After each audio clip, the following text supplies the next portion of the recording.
প্রিয় শিক্ষার্থী আসসালামু আলাইকুম, সবাইকে স্বাগতম সাগর আইসিটি কেয়ারের আরও একটি লাইভ টিউটোরিয়ালে। আমরা ধারাবাহিকভাবে এইচএসসি আইসিটি চ্যাপ্টার 5 সি প্রোগ্রামিংয়ের বেশ কিছু টিউটোরিয়াল করেছি, যার মধ্যে আমরা বিশেষ করে ফর লুপ, হোয়াইল লুপ বা ডু হোয়াইল লুপ সম্পর্কিত বেশ কিছু ধারণা পেয়েছি।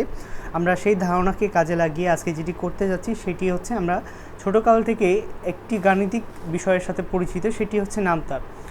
ছোটোকালে এমন কেউ নাই যে যারা কিনা নামতা পড়েনি। সো সেই নামতাটা যদি আমরা প্রোগ্রাম দিয়ে সলভ করতে পারি, সো সেটা কেমন হয়। সো এর জন্য প্রথমে যেটা করব যে লাইব্রেরি ফাংশন ডিক্লেয়ার করে ফেলব। আমি ফার্স্টেই লাইব্রেরি ফাংশন ডিক্লেয়ার করব। লাইব্রেরি ফাংশনে ইনক্লুড করতে হবে, আমরা ইনক্লুড করব। ইনক্লুড কী করতে চাইছি আমরা? লাইব্রেরি ফাংশন হচ্ছে standard input output dot header file, STD মানে standard input output dot header file. Okay, এখন আমরা যেটা করতে হবে, এটা অ্যাঙ্গেল ব্র্যাকেটের মধ্যে লিখতে হবে অবশ্যই, ডট হেডার ফাইল। ওকে, দেন মেইন ফাংশন লিখব। মেইন ফাংশনটা ফার্স্ট ব্র্যাকেটের মধ্যেই থাকবে, তারপর মেইন ফাংশনটা ফার্স্ট ব্র্যাকেট ফাঁকা থাকবে এবং তারপরে সেকেন্ড ব্র্যাকেটের মধ্যে বাকি কোডগুলো আমরা লিখব। সো প্রথমে আমাদেরকে যে চিন্তাগুলো করে নিতে হবে যে আমরা লাস্টে যে কমান্ডটা লিখবো সেটা গেট সিএইচ লিখতে চাই। গেট সিএইচ ফার্স্ট ব্র্যাকেট দিয়ে লিখবো এবং অবশ্যই সেমিকলন দিয়ে ক্লোজ করে দিব। এটা সব শেষের লাইন প্রোগ্রামটা শেষ করার জন্য। সো এখন আমরা সাধারণভাবে যে প্রোগ্রামটি করতে চাই বা প্রোগ্রামটা যেটা করা উচিত সেটা হচ্ছে যে আমরা এই প্রোগ্রামটি করতে গেলে ফার্স্ট অফ অল একটা চলক নিব। আমরা কার নামটা বের করতে চাই। ফর এক্সাম্পল আমি হচ্ছে তোমাকে একটা কঠিন নামটা বলতে পারো, যেমন 13 ঘরের নামটা বের করতে চাই, যেটা প্রোগ্রাম দিয়ে অটোমেটিক্যালি আমি 13 ঘরের নামটা চাইবো, তারা কি আমাকে প্রদর্শন করে দিবে। সো এখানে একটা ডেটা টাইপ নিলাম ইন্টিজার, আমরা 13-এর নামটা চাই। সো 13-এর নামটা চাই, এটা ডিক্লেয়ার করতে গেলে কিন্তু আমাকে একটা চলক নেওয়া প্রয়োজন। সো এখানে কি আমি একটা চলক নিয়ে নিলাম, চলকের নাম হচ্ছে এন। সো চলকের নাম এন, তারপর আমরা লিখে ফেললাম যে এনের মান হচ্ছে কত, এনের মান হচ্ছে 13।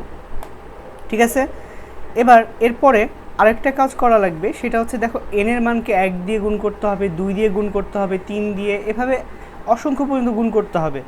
সো এনের মান কিন্তু 1 দিয়ে গুণ করার পর আবার 1 বাড়াতে হবে, আবার 2 দিয়ে গুণ করাতে হবে, আবার গুণ করতে হবে, আবার 1 বাড়িয়ে 3 করতে হবে। সো এই যে বারবার যে কাজ করার প্রক্রিয়াটা, এটি তো তোমরা অবশ্যই নিশ্চয়ই ধারণা পেয়েছো পূর্বের ধারণাগুলো থেকে, পূর্বের টিউটোরিয়ালগুলো থেকে। সেটি ফর লুপ বা লুপের সাহায্যে বা হোয়াইল লুপ বা ডু হোয়াইল লুপ দিয়ে করা যেতে পারে। সো ফার্স্ট অফ অল তুমি এখানে এই যে মানটা বাড়াবা, মানটা বাড়ানোর জন্য একটা চলক নিবে, চলকটা হচ্ছে আই। সো এখন খেয়াল করে দেখো চলকটার মানটার গুণ, এই যে 13কে যে গুণ করা শুরু হবে, কত থেকে শুরু হবে? 1 থেকে শুরু করবে নিশ্চয়। সো 1 থেকে শুরু করতে পারো। ওকে, তারপরে যেটা করতে হবে, এনের মান যেভাবে যে 1 করে বাড়াবা, সেটা কত পর্যন্ত বাড়াবা? সো তুমি নিশ্চয়ই চাও যে সেটা 10 পর্যন্ত বাড়ুক, 10-এর সমান বা 10-এর ছোট হয়, যেন এর বড় যেন না হয়ে যায়। ঠিক আছে, এবার এখন যেটা লেখা লাগবে সেটা হচ্ছে যে এনের মান কত কত করে বাড়াতে চাই। এনের মান 1 দিয়ে গুণ করবো একবার, 2 দিয়ে গুণ করব, 3 দিয়ে গুণ করব। সো এনের মান কিন্তু 1 1 করে বাড়ছে। সো এখানে লিখবো I equal to I plus 1। So এটা হচ্ছে বেসিক কমান্ড যেটা আমরা ফর লুপের মধ্যে লিখেছি। এবার ফর লুপের যে অংশগুলো রয়েছে সেই অংশগুলোর মধ্যে আমরা এখন যেটা করতে চাই বা যেটা করতে হবে আমাদেরকে, যে ফর লুপের মধ্যে একটা সেকেন্ড ব্র্যাকেট নিয়ে আসবো, মানে ফর লুপের আন্ডারে কিছু কাজ হবে, সেই জন্য কি আমরা সেকেন্ড ব্র্যাকেট নিয়ে আসবো। সো আমরা কাকে প্রদর্শন করাতে চাই? আমরা প্রদর্শন করাতে চাই কার মানকে প্রদর্শন করাতে চাই, সো সেটা আমাকে কি লুপের মধ্যে উল্লেখ করে দিতে হবে। সো ফর এক্সাম্পল আমি প্রিন্ট করাতে চাই প্রিন্ট এফ, ডাবল কোটেশনের মধ্যে আমরা %d দিয়ে দিব। %d মানে ফরম্যাট স্পেসিফায়ার দিলাম এবং পাশে আমরা এখানে লিখে দিতে পারি যে আমরা প্রদর্শন করাতে চাই n ইন্টু আই। ঠিক আছে, n ইন্টু আই প্রদর্শন করাতে চাই। এখানে আলাদা একটা কমান্ড লিখতে পারো, এখানে ফরম্যাট স্পেসিফায়ার লেখার পরে তুমি লিখতে পারো n ইন্টু আই। ঠিক আছে, সো এতটুকু লিখতে পারো। এখন দেখো আমরা হচ্ছে সেমিকলন দিয়ে কি প্রোগ্রামটা শেষ করলাম। সো চলো দেখা যাক এই প্রোগ্রামটা যদি আমি এভাবে চালাই তাহলে কি সেটা সঠিকভাবে প্রদর্শন করছে কি না।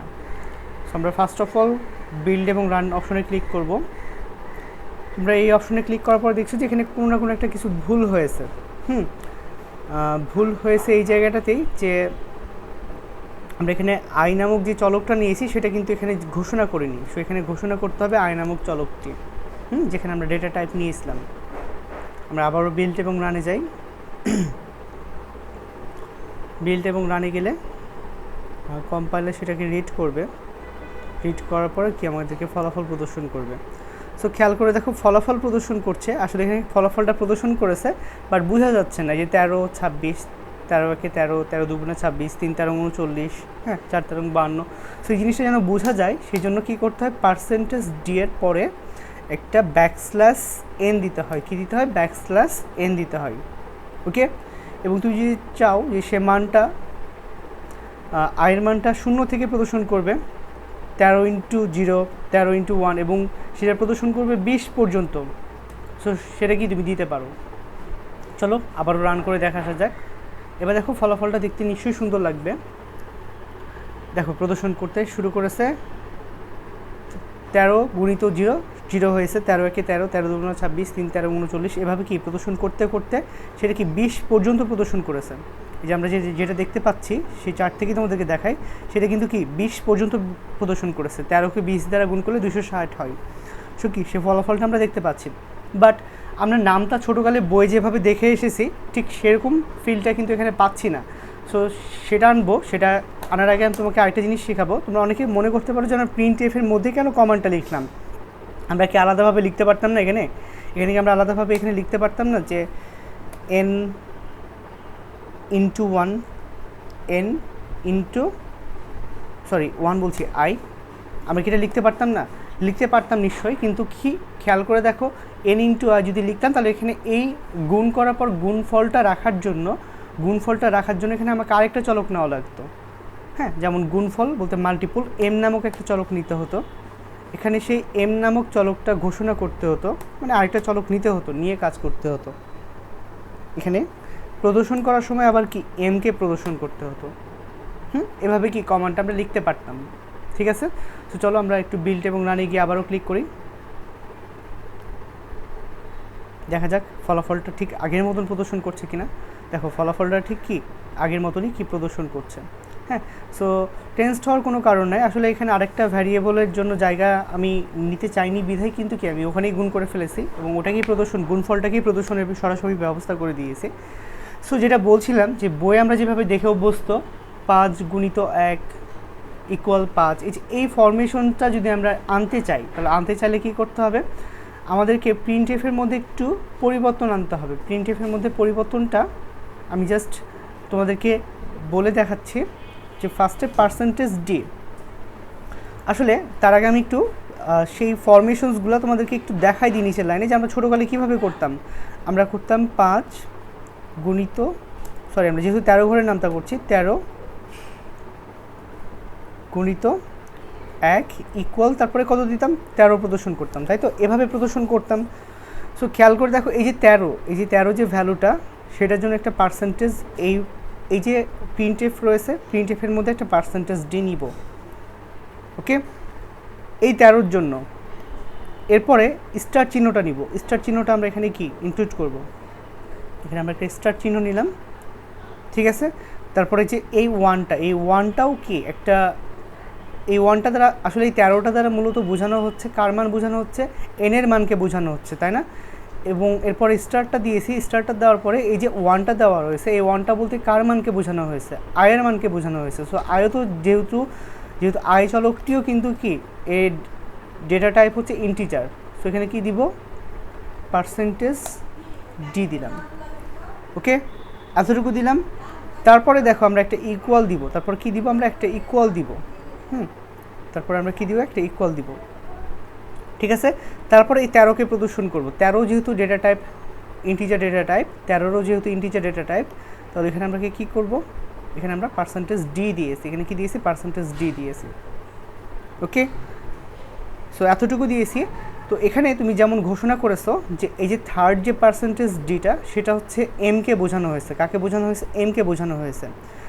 এই ফার্স্ট যে পার্সেন্টেজ ডিটা এটা দ্বারা কাকে বোঝানো হয়েছে, এটা তোমাকে এই ফরম্যাট স্পেসিফায়ারের পর যে কমাটা দিয়েছো, কমাটার পরে কিন্তু কি তোমাকে ঘোষণা করে দিতে হবে। সো আমি ফার্স্টের পার্সেন্টেজ ডি দ্বারা আসলে এনকে বোঝানো হয়েছে, এন লিখে দিব। ওকে, তারপরে দ্বিতীয় পার্সেন্টেজ ডি দ্বারা মূলত কি কাকে বোঝানো হয়েছে, আইকে বোঝানো হয়েছে। সো কি এখানে আমি কি আই লিখে দিব। ওকে, এবং সবার শেষে যে পার্সেন্টেজ ডিটা ইকুয়ালের পরে যে পার্সেন্টেজ ডিটা আছে এটা দ্বারা মূলত এমকে বোঝানো হয়েছে, সেটাকে আমরা লিখে ফেলেছি।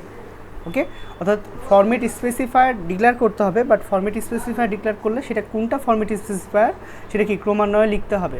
সো এতটুকু আমরা লিখেছি। লেখার পরে চলো দেখে আসি যে আমাদের কোডটা সঠিক আছে কি না, আমরা যেভাবে চাচ্ছি সেভাবে প্রদর্শন করছে কি না।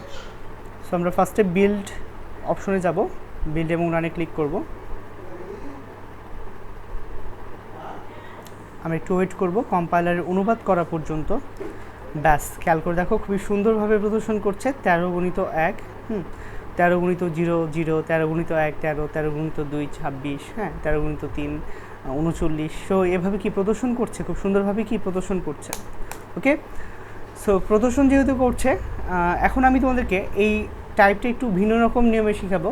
ভিন্ন রকম নিয়মটা হচ্ছে এরকমই যে খেয়াল করে দেখো, তুমি কি সবসময় 13 ঘরের নামতার জন্যই সফটওয়্যারটা বানাবা? তুমি নিশ্চয়ই সফটওয়্যার বা প্রোগ্রামটা 13 ঘরের নামতার জন্য বানাবা না। তুমি চাইবা যে এই সফটওয়্যার দ্বারা যেন যে কোনো সংখ্যার নামতা বের করা যায়। সো তুমি এনের মানটা ফিক্সড রাখবা না, অর্থাৎ ইনিশিয়ালাইজড রাখবা না। সো এটা রাখতে চাও না বিধায় কী করতে হবে, এনের মান কিন্তু কিবোর্ড থেকে কী করতে হবে, মান নিতে হবে। সো কিবোর্ড থেকে মান নেওয়ার জন্য এখানে স্ক্যানএফ কমান্ড লিখবা। স্ক্যানএফ কমান্ডের ফার্স্ট ব্র্যাকেটের মধ্যে ডাবল কোটেশনস দিয়ে তুমি লিখে দিবা এটা কার মান নিতে চাচ্ছ এবং তার ডেটা টাইপ কী। তাদের ডেটা টাইপ যেহেতু ইন্টিজার ডেটা টাইপ, তাহলে কি percentage D, format specifier percentage D দিব। এরপরে যেটা দিব, কোয়াটেশনের বাইরে বের হয়েছে আমরা একটা কমা দিব, এবং এই ফরম্যাট স্পেসিফায়ার পার্সেন্টেজ ডি দ্বারা আসলে কোন ডেটাটাকে বোঝানো হয়েছে, কোন ভ্যারিয়েবলকে বোঝানো হয়েছে সেটা বোঝানোর জন্য আমরা সেই ভ্যারিয়েবলের নামটি লিখে দিব। ভ্যারিয়েবলের নামটা হচ্ছে এন হবে, বাট শুধু এন দিলেই হবে না, এখানে অ্যাম্পারস্যান্ড সাইনটা দিতে হবে, কেননা তুমি তার মানের জন্য কি অ্যাসাইন্ড করছো, কী করছো, অ্যাসাইন্ড করছো। সো এতটুকু এনের মান দিলা, এবং স্ক্যানএফের পরে কী করতে হয় আমরা জানি, সেমিকলন দিতে হয়। কী দিতে হয়, সেমিকলন। সো স্ক্যানএফের আগে তুমি প্রিন্টএফ দিতে পারো প্রোগ্রামটার সৌন্দর্য বজায় রাখার জন্য, বাট এতটুকু দিলেই কিন্তু কি প্রোগ্রামটা সঠিকভাবে রান করবে। সো চলো দেখে আসা যাক। সো এখন তোমাকে কিসের মান দিতে হবে, একটা মানে এনের মান দিতে হবে। এনের মান দিলে সেই সংখ্যাটার কি নামটা বের করে দিবে। সো আমি 27 দিলাম, 27 দিলে খেয়াল করে দেখো 27-এর ঘরের নামটা বের করে ফেলেছে। ঠিক আছে, 27-এর ঘরের নামটা সে কি বের করে ফেলেছে। সো এই জন্য প্রিন্টএফের স্ক্যানএফের আগে যে কমান্ডটা লিখে রাখা প্রয়োজন সেটা হচ্ছে প্রিন্টএফ লিখতে পারবা তোমরা। প্রিন্টএফ ডাবল কোটেশনের মধ্যে তুমি লিখে রাখতে পারবা ইন্টার দ্য রিকোয়ার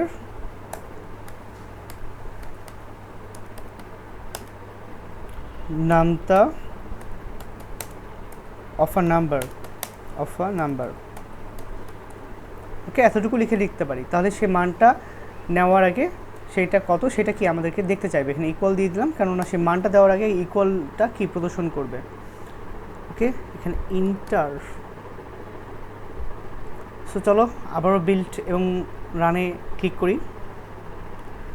খেয়াল করো, এখন আমাকে কম্পাইলার অনুবাদ করার সময় আমাকে জানতে চাইবে enter the required number of a number, কোনটার আমি নামটা বের করতে চাই। সো তুমি খুব বড় একটা সংখ্যা দিতে পারো, 127-এর নামটা বের করতে চাও ফর এক্সাম্পল। সো বাকিটা তোমাকে করা লাগবে না, তুমি খুব সহজে কিন্তু কি এভাবে নামটা বের করে ফেলতে পারবা। সো আশা করি তোমরা টিউটোরিয়ালটা থেকে খুব উপকৃত হতে পারবা ইনশাল্লাহ।